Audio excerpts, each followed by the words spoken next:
आप देख रहे हैं सोशल छाया। देखिए, डेमोक्रेटिक पॉलिटिक्स जिसको हम सिविक्स बोलते हैं, उसमें एक चैप्टर है पावर शेयरिंग, और उसमें बेल्जियम एंड श्रीलंका, इसके कंसेप्ट को समझना है।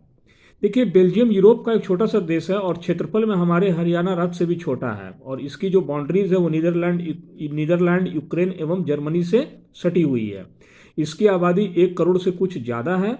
इसका मतलब यह हुआ कि हरियाणा की आबादी से लगभग आधी है। इस छोटे से देश के समाज की जातीय बनावट काफ़ी जटिल है। देश की कुल आबादी का 59%, 59% जो है वो फ्लेमिश इलाके में रहता है और डच बोलता है, और बाकी के 40% लोग जो हैं वेलोनिया क्षेत्र में निवास करते हैं और फ्रेंच भाषा बोलते हैं। शेष जो 1% आबादी है वो जर्मन बोलती है। राजधानी ब्रुसेल्स के 80% लोग फ्रेंच बोलते हैं और 20% लोग डच भाषा बोलते हैं। तो इस कंसेप्ट को आपको बहुत अच्छा से समझ लेना है।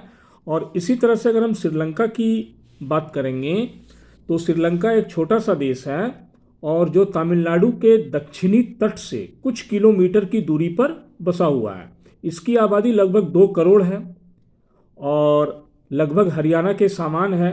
और साउथ एशिया के अन्य देशों की तरह श्रीलंका की आबादी में भी कई जातीय वर्गों के लोग हैं। सबसे मुख्य सामाजिक समूह सिंहलियों का है, जिनकी जनसंख्या कुल जनसंख्या की 74% है। फिर तमिलों का नंबर आता है, कुल जनसंख्या में 18% लोग हैं। और तमिल भी जो है वो 2 भाग में बटा हुआ है। श्रीलंकाई मूल के तमिल 13% है और हिंदुस्तानी तमिल जो औपनिवेशिक शासन काल में प्लांटेशन में कार्य करने के लिए भारत से लाए गए थे वो है।